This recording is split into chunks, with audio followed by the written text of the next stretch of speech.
Good morning student. Wave ઓપ્ટિક્સમાં આપણે શરૂઆત કરી ઇન્ટ્રોડક્શનથી. આજે નેક્સ્ટ આપણે હાઇગેન્સનો સિદ્ધાંત તેની આપણે શરૂઆત કરશું. એ પહેલા આપણે જે સમજૂતી મેળવી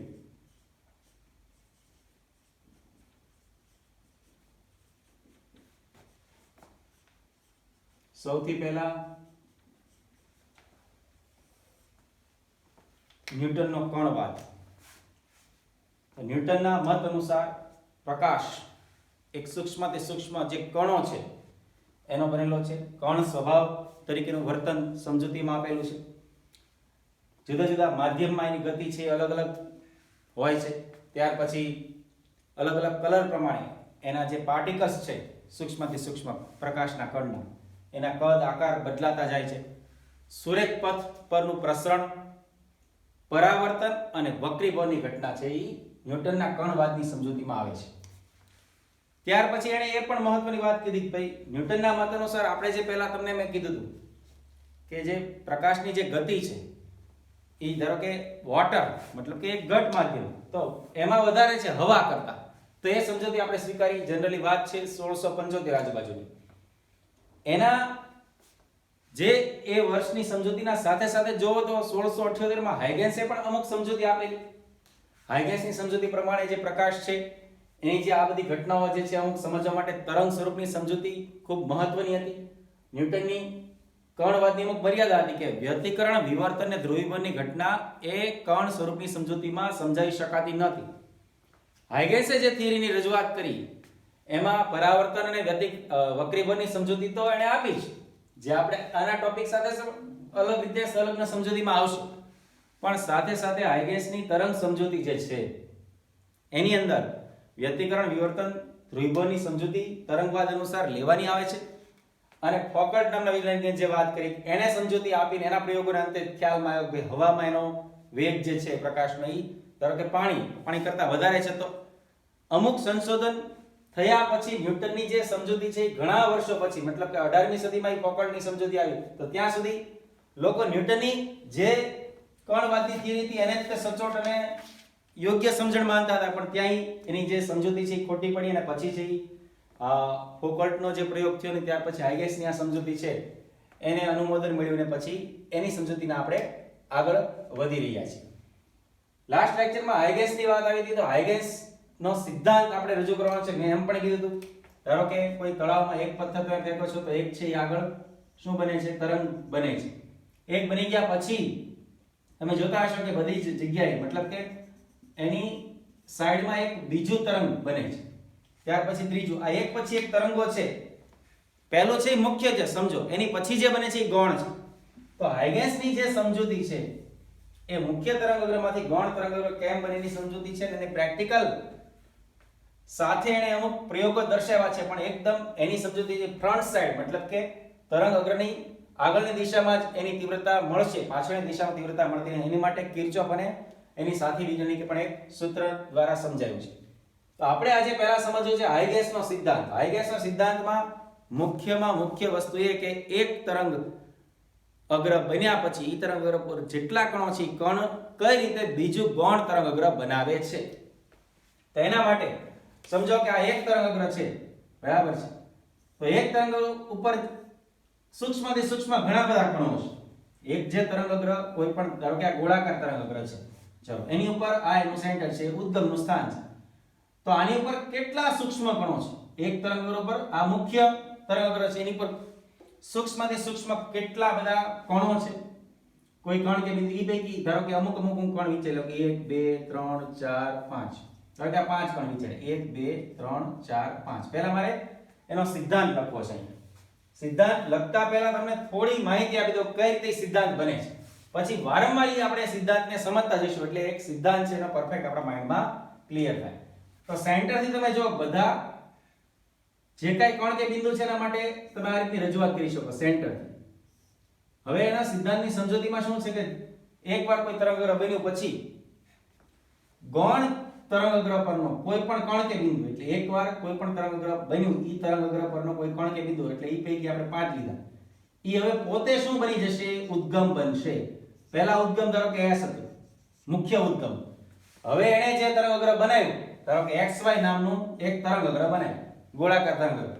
ઈ પૈકીના મેં 5 બિંદુ લીધા, 1 2 3 4 5 કોણ કે બિંદુ. હવે પાંચેય પોતે ગૌણ ઉદ્ગમ બન્યા. ઉદ્ગમનું કામ શું છે? નવું તરંગ અગ્ર બનાવવાનું. એટલે પહેલું, બીજું, ત્રીજું, ચોથું ને પાંચમા પાંચેય કણ પોતાનામાંથી નવા તરંગ અગ્ર, ગોળાકાર તરંગ અગ્ર બનાવશે. ઈ ગોળાકાર તરંગ અગ્ર બનાવશે એની માટે અમુક નિશ્ચિત ફોર્મ્યુલા છે. કે ધારો કે આ જે તરંગ અગ્ર છે એ t સમયે બન્યું, સમજો t સમયે એક તરંગ અગ્ર. હવે તમારે એના પછી થોડા સમય પછી, મતલબ કે t + ડેલ્ટા t, એટલે વધારો કેટલો થયો? ડેલ્ટા t જેટલો સમય વધ્યો.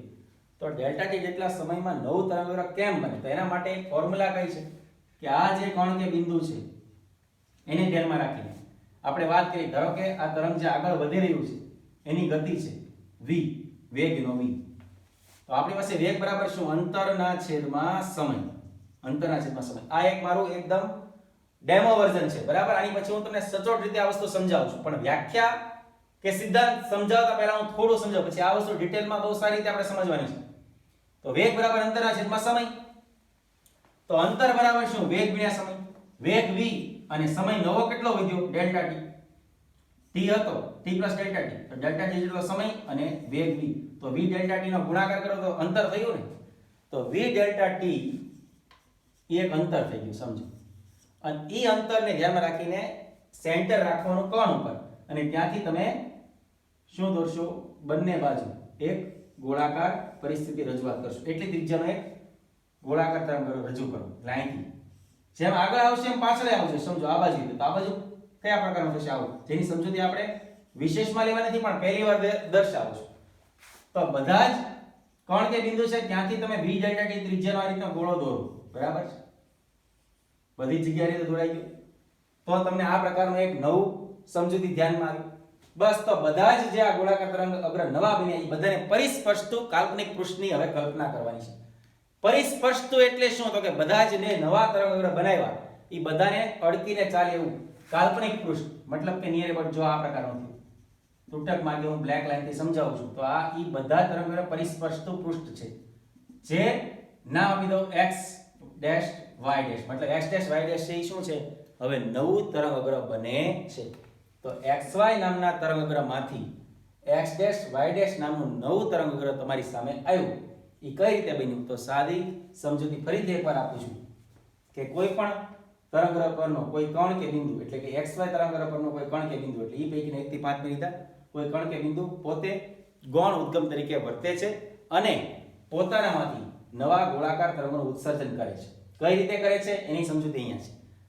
સૂક્ષ્મ સમયને અંતે આ બધા જ જે ગોળાકાર તરંગો છે એને પરિસ્પર્શતું પૃષ્ઠ તે સમયે નવા તરંગ અગ્રનું સ્થાન અને સ્વરૂપ નક્કી કરે છે. તો આપણે સાઈડમાં આ વાત ફરીથી એકવાર ક્લિયર કરી દઈએ. કોઈ પણ તરંગ અગ્ર પરનું કોઈ કણ કે બિંદુ, મતલબ કે એક તરંગ અગ્ર બની ગયું x y ની પર આવેલા કોઈ કણ કે બિંદુ. હવે કેવા? તો કે પોતે સ્વયં સ્વતંત્ર ગોળાકાર ગૌણ ઉદ્ગમ, પોતે એક ગૌણ ઉદ્ગમ તરીકેનું વર્તન કરે છે. કોઈ પણ તરંગ અગ્ર પરનો દરેક કણ કે બિંદુ સ્વયં સ્વતંત્ર એવા ગૌણ ઉદ્ગમ તરીકે વર્તન કરે છે. એટલે પોતે હવે ઉદ્ગમ બન્યો ને. પહેલા s એક ઉદ્ગમ હતું, હવે 1 2 3 4 5 બધા ઉદ્ગમ બન્યા. એટલે કોઈ પણ તરંગ અગ્ર પરનો કોઈ કણ કે બિંદુ પોતે સ્વયં સ્વતંત્ર ગૌણ ઉદ્ગમ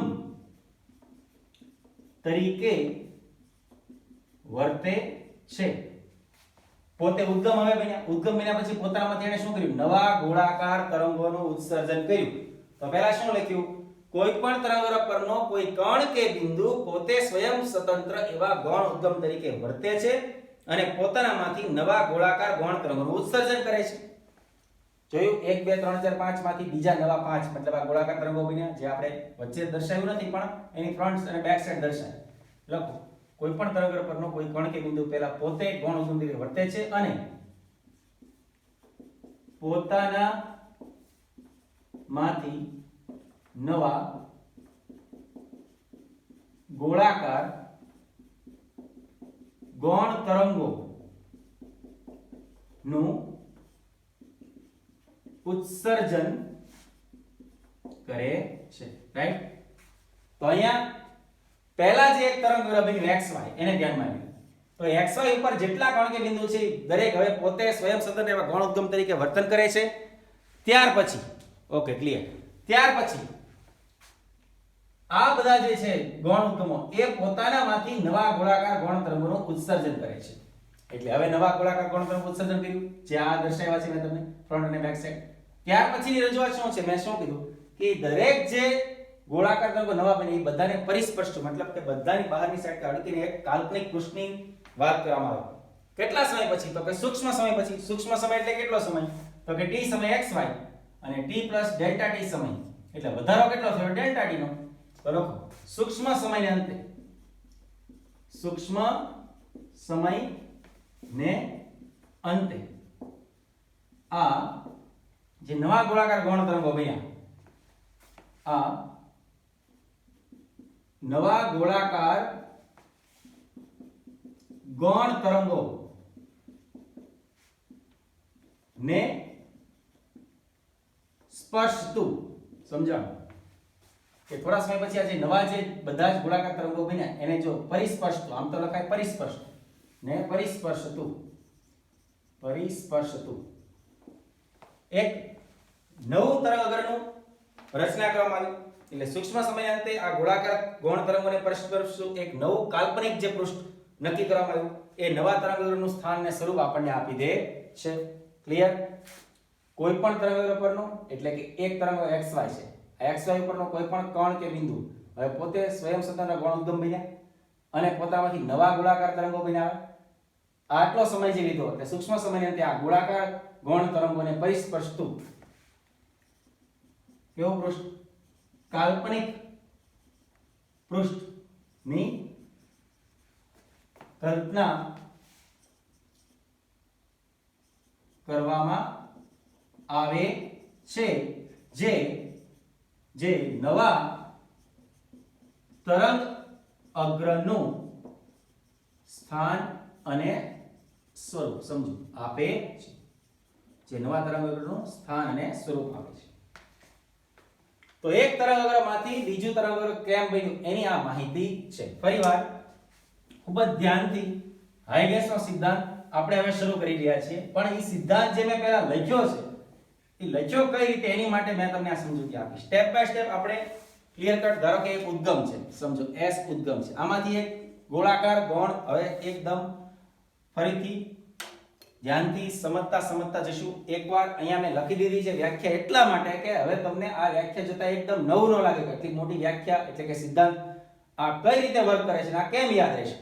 પણ સમજો તમારે વિઝ્યુલાઇઝ કરવાનું છે કઈ રીતે આખી ઘટના બને છે. તો સમજો એક જે તરંગ બન્યું એમાંથી નવા તરંગ કેમ બને છે? તો કે એ જે તરંગ બન્યું એની ઉપર જે કાંઈ કણો છે એ બધા જ કણો પોતે ગૌણ ઉદ્ગમ બની ગયા.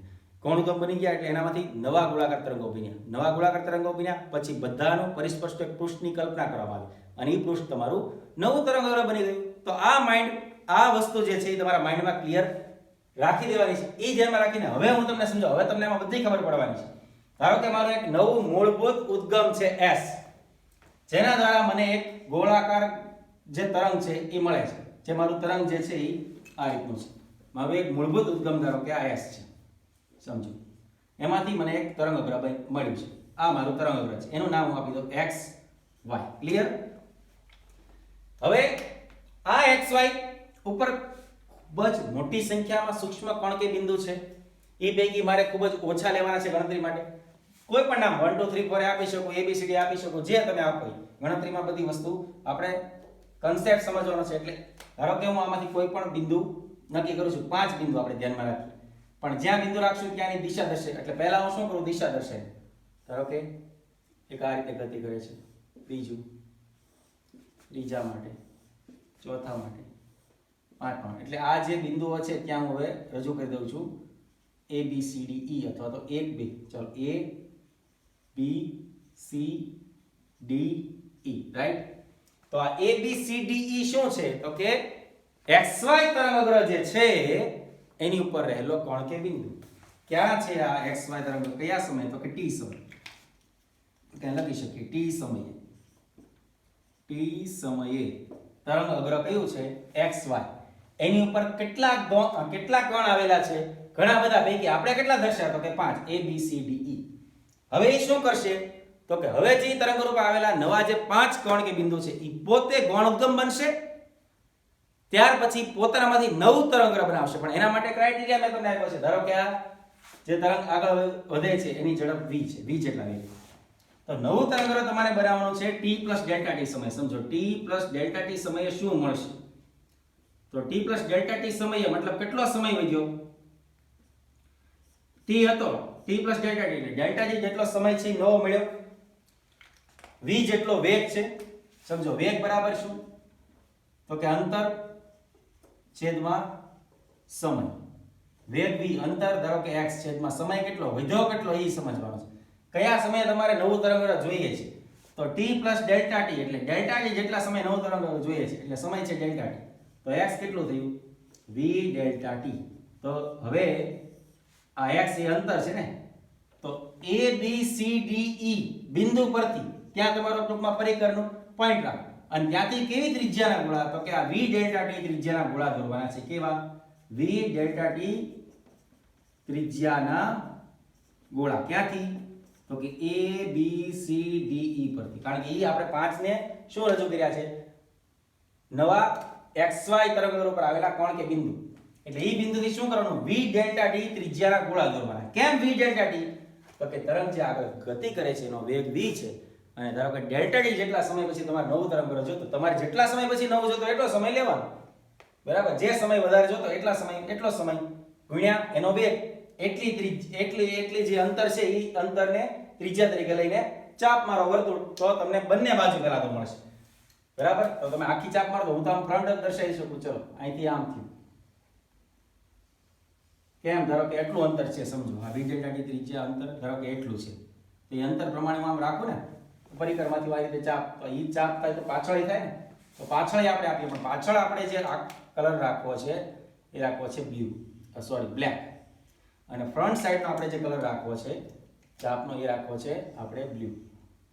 ચલો આવું બધી જ જગ્યાએ થશે, એટલે અહીંયા પણ થશે, આવું સી માંથી પણ થશે, ડી માંથી પણ થશે અને ઈ માંથી પણ થશે, બરાબર. અહીંયા હું બેક સાઈડમાં બધી જગ્યાએ કયો કલર રાખવાની વાત કરું છું બ્લેક, તો અહીંયા પણ આપણે બી સાઈડ જેમ અહીંયા મળે એમ અહીંયા થોડો ભાગ દર્શાવું છું, બરાબર છે. તો થોડો ભાગ દર્શાવો એટલે આ રીતની મહત્વતા એમાં જોવા મળશે.